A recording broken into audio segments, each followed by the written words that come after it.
Hola, ¿qué tal? Un gusto saludarlos nuevamente en una emisión más del podcast de la Universidad del Noreste, UNE Saludable. El día de hoy contamos con la presencia del doctor Gabriel González Sosa, quien es pediatra neonatólogo. Un gusto, doctor, tenerlo con nosotros. Buenos días, doctora. Muchas gracias por la invitación. Gracias. La finalidad del día de hoy, tener la presencia del doctor Gabriel, es porque en este mes se conmemora el Día Mundial del Prematuro. Es conocer, que ustedes puedan conocer qué pacientes, qué bebés se pueden considerar prematuros, si hay alguna forma de prevenirlo, qué seguimiento deben de tener los pacientes. Y bueno, me gustaría, doctor, que se pudiera presentar, que nos dijera dónde estudió, qué ha hecho en su vida laboral. Digo, yo lo conozco, pero que la gente lo pueda conocer. Sí, yo soy el doctor Gabriel González Sosa, pediatra, neonatólogo. Pues soy ex UNE, orgullosamente. Hice pues mis estudios en pediatría aquí en el Hospital Regional de Pemex. Posteriormente me fui a hacer neonatología al Centro Médico Nacional 20 de noviembre, pues que es cuna de la neonatología en México. Y una vez terminando los estudios, vine aquí otra vez a mi ciudad a hacer el trabajo que me gusta hacer, que es ver a bebitos todo el tiempo. Excelente. Doctor, ¿qué tan, para que nos pueda más o menos comprender las personas que nos puedan observar, qué tan frecuente es que un bebé, producto obviamente de un embarazo que los padres pensaban que todo estaba bien, nazca o sea prematuro? Sí, aproximadamente en el mundo nacen 13.5 millones de bebés prematuros. Se considera un bebé prematuro por debajo de las 37 semanas de gestación. Aquí en México nacen aproximadamente 200,000 bebés prematuros, catalogando que son menores de 37 semanas. Aproximadamente de 1 a 2 de cada 10 bebés van a nacer en prematuridad, entonces sí es una tasa muy alta de nacimientos que existen. Bueno, ahorita que nos comentaba, ¿qué podríamos nosotros mencionar como las principales causas para que un bebé no llegue a término a su nacimiento y que se considere prematuro? Sí, hay factores de riesgo pues importantes para la madre, como es la hipertensión arterial, la diabetes gestacional, las infecciones y posteriormente algunos trastornos propios de la morfología del útero, que hace que haya menos laxitud o más laxitud en los tejidos y que el bebé por lo tanto quiera salir antes de tiempo. Salir antes de tiempo. Ok. ¿Es algo que se pudiera mencionar que es prevenible o cómo sería? Sí, el control prenatal es sumamente importante para evitar el nacimiento prematuro. El control en este caso pues con su ginecólogo, que tiene que ser por lo menos de 8 consultas, siendo la primera pues entre las primeras 8 a las 12 semanas. Y llevar un seguimiento que tiene que ver con realización de ultrasonido, realización de pruebas de laboratorio, una dieta adecuada y cuidando todas las condiciones que pueden alterar, como pues, la hipertensión arterial, la diabetes, una dieta pues, adecuada en proteínas, grasas y otro tipo de nutrientes. Perfecto. ¿Existe alguna clasificación de prematuro? Yo creo que, como todos sabemos, no es muy típico por las abuelitas o por las mamás decir, tú fuiste prematuro o tu hermano fue prematuro, ¿no? Pero en realidad muchos de esos embarazos que mencionan las personas que son prematuros posiblemente fueron bebés de bajo peso al nacimiento, ¿sí? Y no eran en realidad prematuros, ¿no? Sí, se escucha mucho el término todavía que son 7 mesinos o 6 mesinos, y es una pregunta que se me hace pues constantemente, que si el bebé es 7 mesino. Como le comento, el embarazo o la prematurez se considera por debajo de las 37 semanas. Se considera como un bebé extremadamente prematuro cuando es de la semana 28 hacia abajo, y posteriormente va catalogándose a moderado tardío cuando es de las 29 a las 32 semanas, y de las 33 a las 36 semanas se considera como prematurez tardía. Entonces es una clasificación muy variable. Por supuesto, entre menor edad gestacional, mayores son los factores de riesgo y mayor la tasa de morbilidad y de mortalidad. ¿A qué riesgo se enfrenta? Ejemplo, tenemos alguna pareja que tienen a su bebé y por alguna situación les dice el ginecobstetra, tiene que nacer, no se ha cumplido el tiempo. ¿Qué riesgos serían los más frecuentes a los que se enfrentaría este bebé?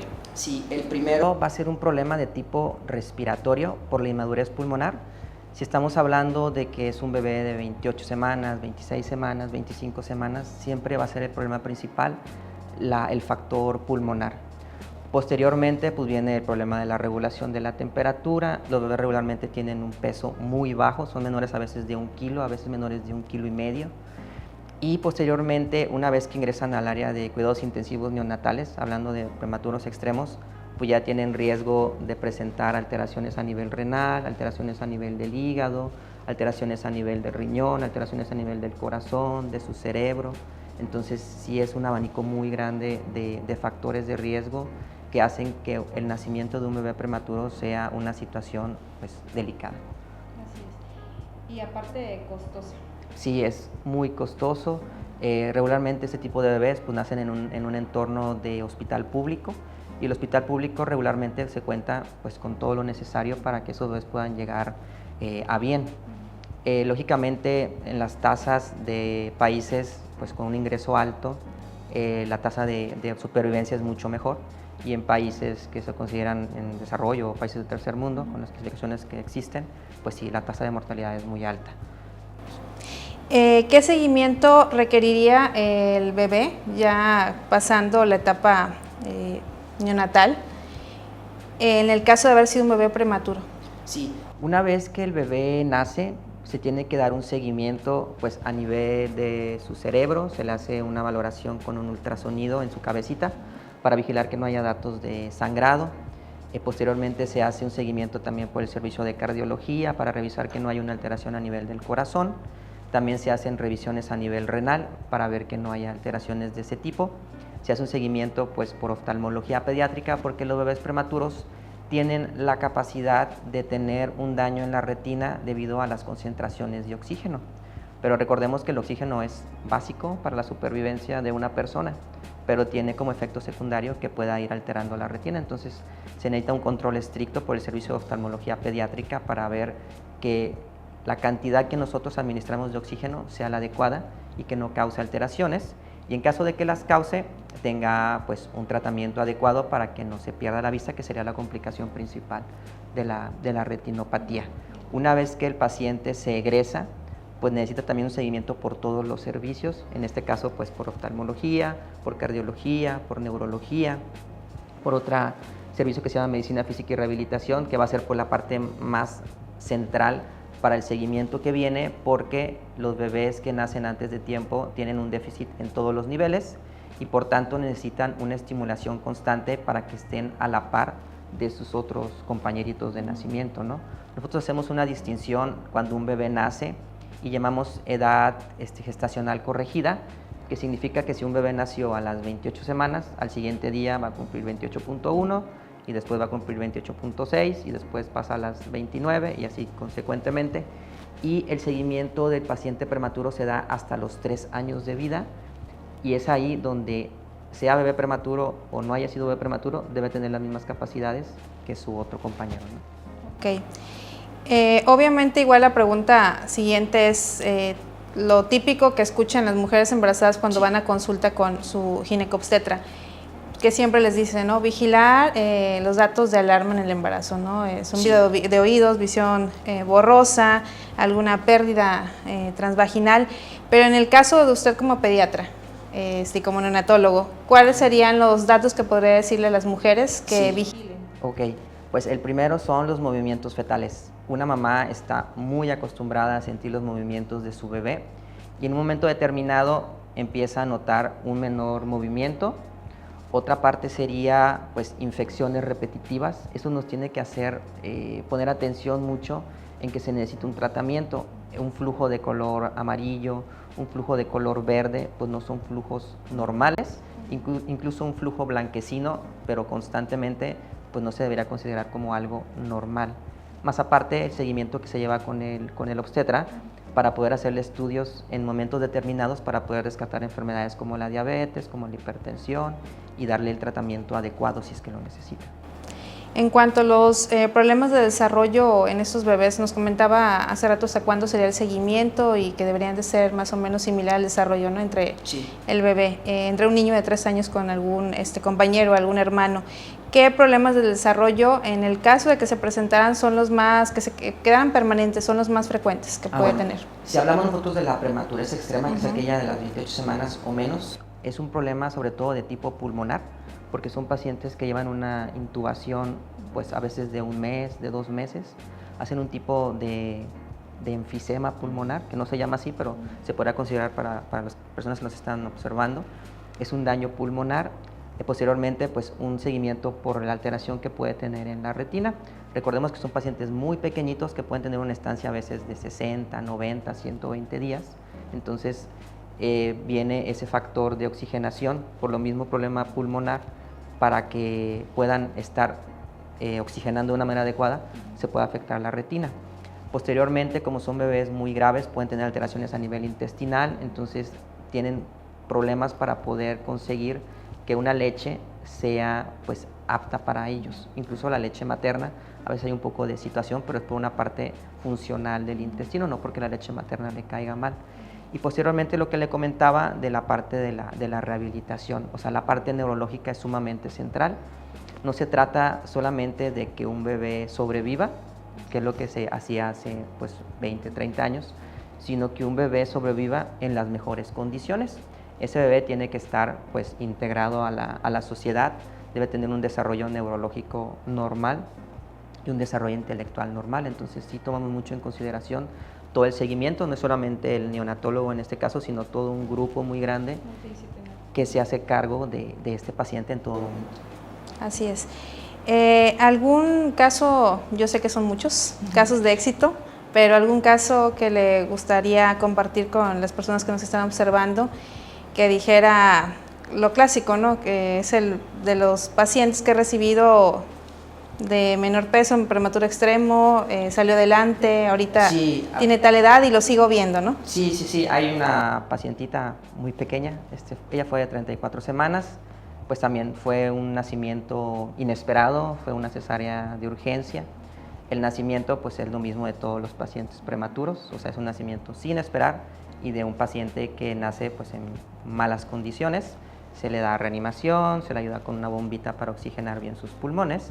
Posteriormente se pasa al área de cuidados intensivos y ahí se le empieza a dar el tratamiento. Pues se tiene que poner a veces un tubito, se tuvo que tratar con oxigenación, pero en un momento determinado presenta una infección a nivel del corazón. Entonces es una cosa sumamente grave, sumamente delicada y con una alta tasa de mortalidad. Todos los días era pues platicar con los papás, no solamente yo, sino todo el grupo que estaba integrado en ese momento. Y afortunadamente después de muchas semanas el caso ya fue de éxito, se quitó la infección en su corazón, empezó a comer mejor, se quitó el retiro de oxígeno y actualmente ahorita pues ya está cercana al año de vida y pues está en las mejores condiciones que se pueden llevar. Eso junto con el trabajo que le toca después a los padres, que es el de cuidar pues al bebé al máximo, que es lo que uno nota en ese tipo de pacientes. Los papás son muy apegados y llevan todos los cuidados que se necesitan y ese es como el equipo total, ¿no? O sea, médico, enfermeras, interconsultantes y los papás que siguen haciendo ya la sinergia para la finalidad del egreso hospitalario. Así es. ¿Qué consejos se le podría dar a las futuras mamás que están viendo el programa, que tal vez son la primera vez que están embarazadas o posiblemente ya han tenido más hijos? Porque a todas puede presentarse una situación así, ¿verdad? Esto no depende de esos factores. ¿Qué consejos se les podría dar a usted como pediatra? Pues primero, el embarazo pues tiene que ser planeado, tiene que llevarse una dieta adecuada antes de embarazarse, una ingesta de, por ejemplo, ácido fólico 6 meses antes de que se piense embarazarse. Al momento de embarazarse, pues deben de hacer algún tipo de restricciones en la actividad física, en la alimentación. Deben encontrar a un obstetra que sea pues de su entera confianza. Hay afortunadamente aquí en la ciudad muchos obstetras que son muy buenos, muy buenas. Entonces uno debe tener cierta afinidad con los doctores y entrar en entera confianza. Si el doctor le está pidiendo un estudio, pues hacerle el estudio. Si el doctor le está pidiendo que vaya a consulta cada determinado tiempo, ir a cada determinado tiempo. Si hace o se indica reposo, pues tiene que seguirse el reposo. Hay que evitar las infecciones, hay que evitar el tabaquismo, la ingesta de alcohol. Y posteriormente, si ustedes notan que hay alguna cosa que les parezca extraña, tienen que acudir inmediatamente con él para que les dé pues, el tratamiento que se necesita o solamente el seguimiento. Doctor, dejando un poquito a un lado el tema de la prematurez, ¿cuáles son la intervención inmediata al nacimiento de un bebé que tiene un pediatra? Sí, es importante que en el nacimiento esté presente un pediatra o un neonatólogo, porque son personas entrenadas para hacerse cargo de bebés sanos y de bebés enfermos. Entonces, los primeros minutos son de las cosas más importantes. Muchas veces solamente la omisión en el control de la temperatura puede hacer que un bebé tenga un problema respiratorio. Entonces, es importante que tanto el pediatra como el neonatólogo reciban ese tipo de pacientes, aunque se consideren como sanos, porque pues, hay que pasar a una incubadora, la incubadora tiene que estar caliente, se tiene que contar con todo el equipo. Muchas veces pues, los papás no se dan cuenta de lo que está preparado acá, pero nosotros tenemos preparado tanto para un nacimiento normal, pero está preparado todo para una complicación que ocurre en ese momento. Las complicaciones ocurren en un lapso de 1 a 5 minutos y en ese tiempo nosotros tenemos pues, que resolver ese tipo de urgencia.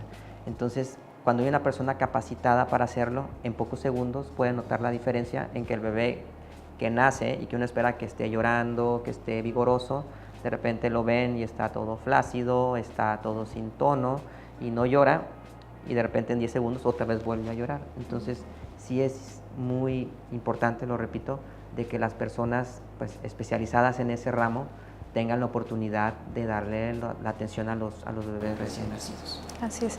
Y también que las madres se concienticen que a veces les pueden cambiar fechas probables de parto y que puedan tener la incertidumbre de, me habían dicho tal fecha y ahorita resulta que 2 fechas más, ¿no? 2 semanas más. Que sepan que es por el bien, o sea, por el bienestar del bebé, porque una semana o inclusive unos días pueden ser la diferencia de llevarse su bebé a casa o que sea un bebé que tenga que requerir una atención hospitalaria y que la madre egrese, que salga del hospital y que el bebé quede. Efectivamente. Hay una fecha probable de parto y uno hace en base a eso una estimación de cuándo van a ser el paciente. Pero se darán cuenta quienes ya tienen bebés de que el ginecólogo o el obstetra hace una valoración con el ultrasonido y a veces la edad que dice que tiene no corresponde a la edad que nos dice el ultrasonido. Y eso es porque dentro del útero puede haber condiciones de enfermedad que hacen que el bebé empiece a ganar menos peso, crezca menos y se está comportando como un paciente prematuro sin serlo. Y todavía cuando un bebé nace tenemos una clasificación especial para el grado de madurez de un bebé que nos hace a veces hacer un cambio en lo que nos había dicho el ginecólogo. Pasa poco, porque realmente ahorita en este tiempo pues los controles son muy estrictos, con personas muy capacitadas, pero a veces puede haber una diferencia de 1 o 2 semanas en lo que tenían establecido como una fecha probable de parto, la edad gestacional que nos da el ginecólogo o el obstetra, más aparte nosotros la edad que le damos a eso. Entonces, sí nos hacemos uso de toda la experiencia y de todas las herramientas que hay para dar una edad adecuada al paciente. Doctor, creo que como siempre nos quedamos cortos con el tiempo, hay muchas cosas que quisiéramos seguir platicando. Algo que pudiera usted mencionar así como conclusión para finalizar, que sea el mensaje con el que se queden las personas. Bueno, importante, un control prenatal adecuado, un control de las infecciones y una confianza con su obstetra para que el embarazo sea pues, con un término a bien. De la parte del nacimiento, pues como les comenté, con la persona especializada en eso, que es el pediatra o el neonatólogo, y si su bebé tiene algún riesgo de ser prematuro, es casi una obligación que el neonatólogo lo reciba, pues por el expertise que tiene en base a que hace mucho más tiempo estudiando eso, ¿no? Y hace más experiencia. Excelente. Muchas gracias, doctor, por habernos acompañado el día de hoy, por el tiempo, por sus ocupaciones y por todos los pacientes que ahorita va a continuar viendo. Sí. Agradecemos la presencia de todos, nos despedimos, hasta la próxima.